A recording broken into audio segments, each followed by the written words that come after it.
नमस्कार, आप देख रहे हैं न्यूज नेशन और आपके साथ हूं मैं खुशबू मनोरमा मिश्रा। समंदर की लहरों में आज भारत के एक जाबाज ने इतिहास रच दिया। जी हां, नौसेना के पूर्व कमांडर अभिलाष टॉमी ने दुनिया की सबसे कठिन गोल्डन ग्लोब रेस को पूरा कर लिया है। अभिलाष हालांकि इस रेस में दूसरे नंबर पर आए हैं, लेकिन इस रेस को पूरा करने वाले वो भारत ही नहीं बल्कि एशिया के भी पहले शख्स बन गए हैं। पूरा देश अभिलाष को बधाइयां दे रहा है।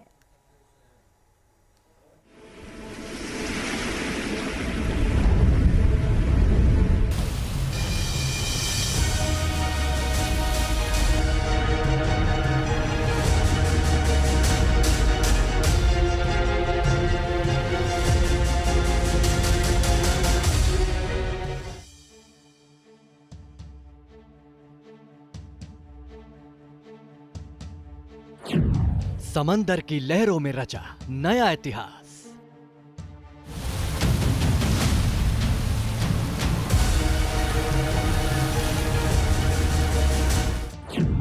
उफान मारती लहरों में धरती का पूरा चक्कर।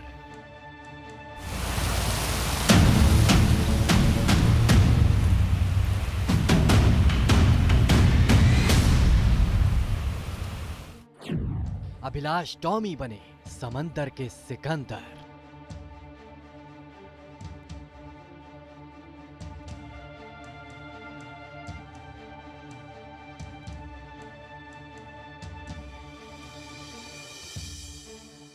समंदर का सीना चीरकर नौसेना के पूर्व कमांडर अभिलाष टॉमी ने एक नया इतिहास रच दिया है।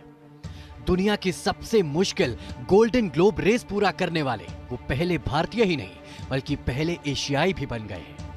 करीब 7 महीने में समंदर के रास्ते धरती का पूरा चक्कर लगाकर उन्होंने दुनिया भर में हिंदुस्तानी तिरंगे की शान बढ़ा दी है। अभिलाष टॉमी ने अब वो कर दिखाया है जो एशिया के किसी और देश ने नहीं किया है। कोई बड़ा देश, जापान, चाइना, कोई नहीं, ये सबसे पहले हैं, एशियाई हैं जिन्होंने ये गोल्डन ग्लोब रेस को कंप्लीट किया है। और कंप्लीट ही नहीं किया है, पूरा ही नहीं किया है, पर पोडियम पे पहुंच गए हैं, दूसरे स्थान पे।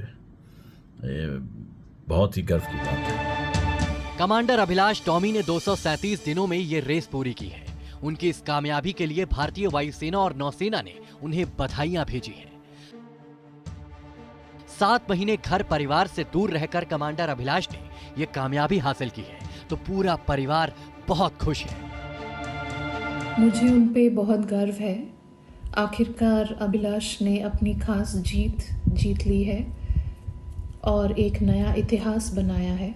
मैं आप सब की आभारी हूँ कि आपने अभिलाष का जर्नी सपोर्ट किया, उनके लिए प्रार्थना किया। Thank you very much. Commander Abhilash Tomy अपनी बॉयनॉट बोट के साथ जिस गोल्डन ग्लोब रेस में उतरे थे वो आसान नहीं थी। ये रेस 1968 में शुरू की गई थी। तब ना तो मोबाइल फोन थे और ना ही आधुनिक संसाधन। इस रेस के लिए नियम भी वही पुराने हैं जो 1968 में थे। इतने कड़े नियम हैं जिसके तहत इस रेस को पूरा करने की कल्पना से ही कोई सिहर सकता है। अब जरा ये नियम पे गौर कीजिएगा। गोल्डन ग्लोब रेस में प्रतियोगी नाव में अकेला ही रहेगा। नाव में कोई मोटर नहीं लगी होगी। इसे हवा या फिर समंदर की लहरों के सहारे ही चलाया जाएगा। ये रेस जहां से शुरू होती है वहीं पर खत्म भी होती है। प्रतियोगी की बोट को कम से कम भूमध्य रेखा की लंबाई के बराबर दूरी तय करनी पड़ती है।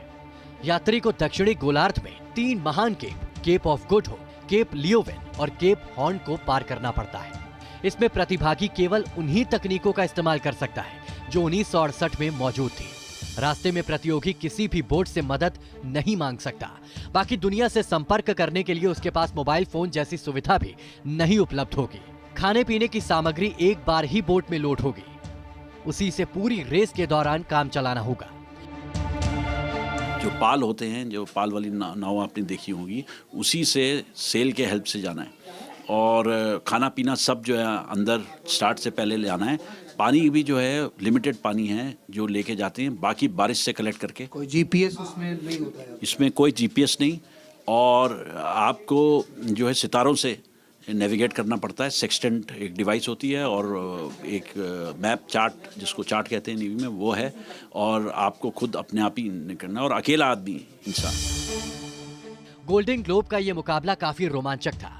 समंदर में अभिलाष टॉमी कस्टन न्यूज़बर्ग के बीच कांटे की टक्कर चल रही थी। दक्षिण अफ्रीका की 40 वर्षीय नाविक कस्टन न्यूज़बर्ग गुरुवार की रात रेस पूरी करके चैंपियन बनी।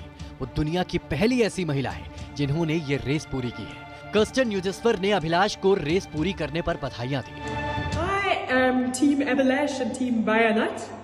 I can't wait for Abhilash's arrival. It's going to be super exciting.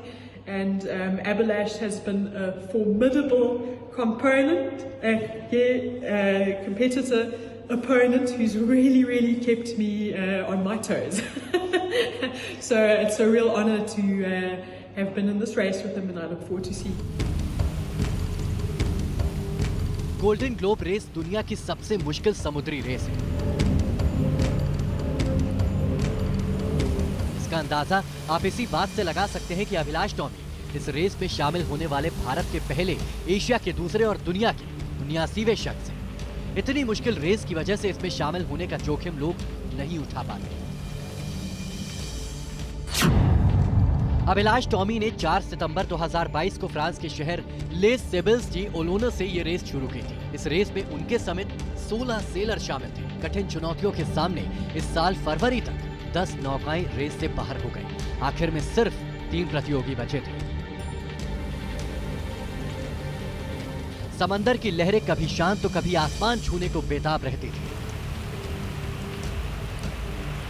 लेकिन कमांडर अभिलाष के हौसले बुलंद थे। मुझे हमेशा विश्वास था उन पे और उनके काबिलियत पे कि वो जो एक बार ठान लेते हैं वो ज़रूर करके दिखाते हैं। समंदर के इस सफर में पूरा देश कमांडर अभिलाष टॉमी के साथ था। पिता का आशीर्वाद उनके साथ था।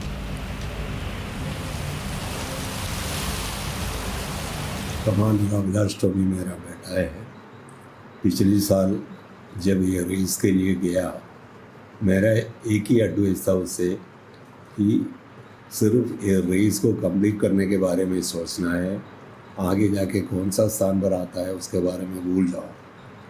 आज वो रेस कंप्लीट करके वापस आया है, साथ में दूसरी स्थान भी मिला है उसको। मैं बहुत खुश हूँ। कमांडर अभिलाष का हौसला रंग लाया, उनकी मेहनत रंग लाई, करोड़ों भारतवासियों की दुआएं रंग लाई और अपनी वायनाड नाव के साथ उन्होंने एक नया इतिहास रच डाला। दुनिया की सबसे मुश्किल समुद्री रेस जीतने के बाद इतिहास के समुद्री नायकों में अब कमांडर अभिलाष टॉमी का नाम भी दर्ज हो चुका है। टीम